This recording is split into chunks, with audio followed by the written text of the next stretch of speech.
I'm Stephen Morrissey, managing editor of the New England Journal of Medicine, and I'm speaking with Colleen Barry, an associate professor in the Department of Health Policy and Management at the Johns Hopkins Bloomberg School of Public Health. Dr. Barry has co-authored a perspective article on the obesity epidemic and public opinion in the United States. Dr. Barry, let's begin with the recent report from the Institute of Medicine, Accelerating Progress in Obesity Prevention. That report recommends a systems approach to the problem that proceeds on multiple environmental fronts. In your view, is that the right approach? So first, I want to thank you for inviting me to speak with you about this important topic. And with regard to whether the IOM is proposing the right approach, I would say absolutely. And let me just begin by saying that most Americans are familiar with the basic statistics of obesity in America, but they're probably worth repeating that 2/3 of adults and 1/3 of children are obese or overweight, and that over the last 3 decades or so, these rates have doubled in adults and tripled in kids. And I think the consequences of having such high rates of obesity in America are serious. We see increasingly for our health in terms of cost to the economy, the psychological well-being of children. And research actually even suggests that our military readiness has been affected by high rates of obesity because many eligible young adults are above these weight requirements that we set for service. And after a decade of pretty concerted efforts by the public health community to tackle this, I think it's clear that we're not making much of a dent in terms of reducing rates of obesity. So the great thing about the IOM report is that it identifies that something needs to change in our approach. If it were just a matter of educating individuals and parents to make better choices about food and about exercise, I think we'd probably be doing a better job than we currently are at reducing obesity rates.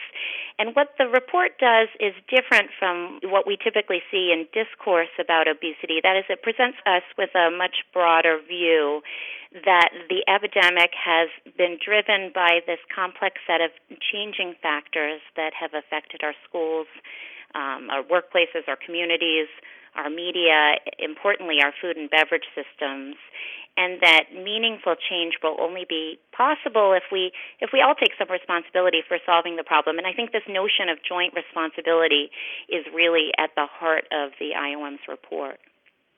The IOM report points out that the risk of obesity is often highest among minority, low-income, less educated, and more rural populations. How should the country be addressing these disparities? Yeah, well, it's certainly the case that the obesity epidemic has hit the groups that you mentioned more heavily. And the environmental drivers of obesity are particularly evident, I think, if you visit these poorer communities, lack of availability and affordability of healthy foods, fewer good, safe places for kids to get exercise and, frankly, for adults to get exercise. And the good news is that there are obesity reduction policies that are specifically targeted to help address these disparities, to improve population health in lower-income communities, to better monitor and regulate food marketing practices that target low-income communities and, importantly, target kids in low-income communities. But I think the bad news is that the broader American public is not totally on board yet with the idea that these kinds of changes are needed. So increasing support for targeted policies could go a long way toward addressing this disparity dimension of obesity that you're referring to. As you say, and you actually draw on survey data in your article to show it, many Americans don't believe that the epidemic is caused by environmental factors. Many Americans blame individuals and think that the responsibility for reversing the epidemic lies with individual people rather than with the government or the larger society. To what extent do you think that view is influenced by the fact that it is poorer minority populations that are the most affected? Well, I do think that the fact that obesity has disproportionately affected poorer communities is a factor here, but I really don't think it's the whole story. Obesity rates have increased across the board, and these increases have affected all of us, albeit to somewhat different degrees. And from a public opinion perspective, I think it's perfectly natural to want to believe that if we just could make better food and exercise choices as individuals, the problem would disappear.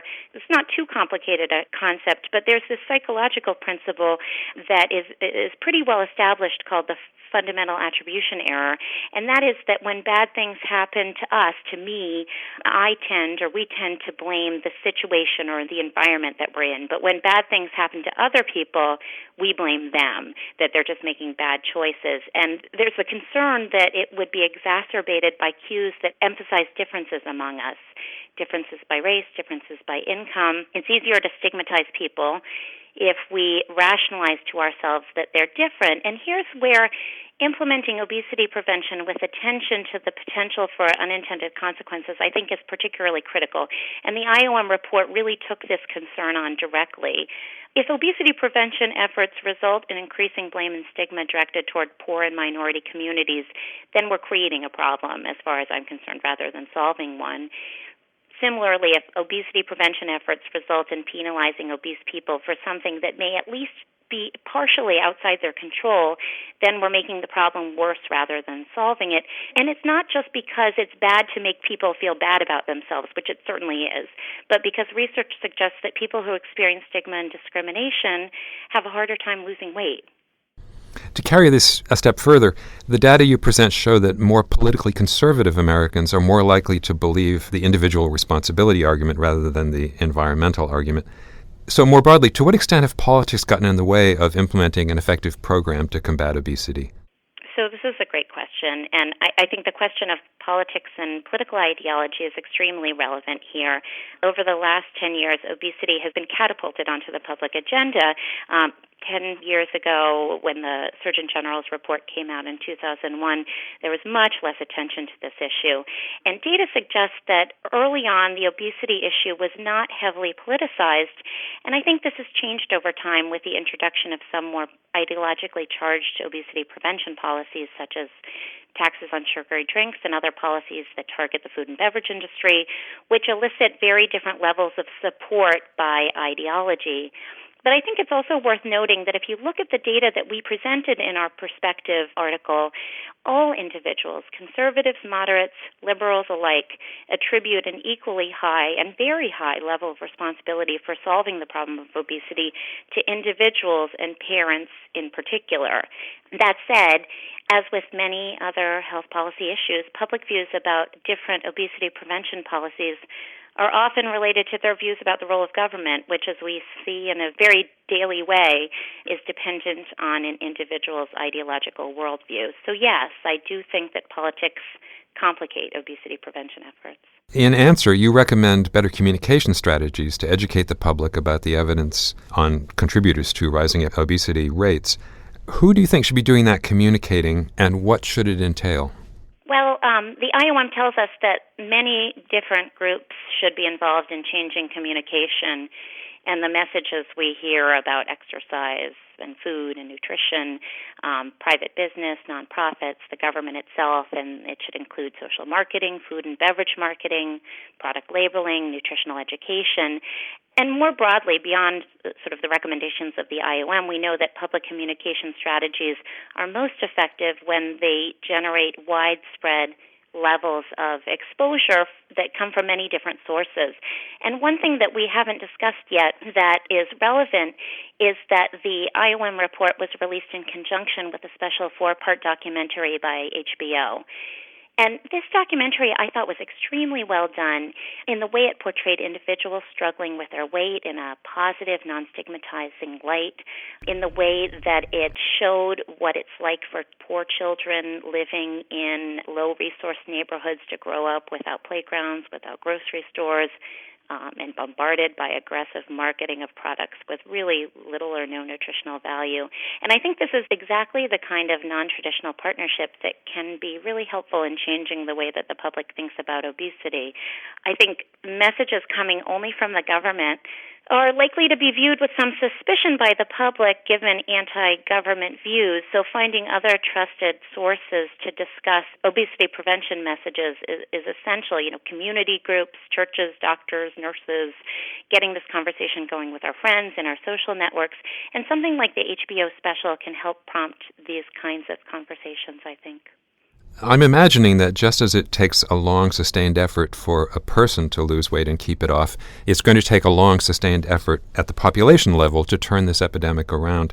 What sorts of changes do you think we need to make a sustained, successful effort? I think the IOM report provides a really nice roadmap for us here. But I also think that the case of tobacco can be informative in thinking about how this kind of change might occur.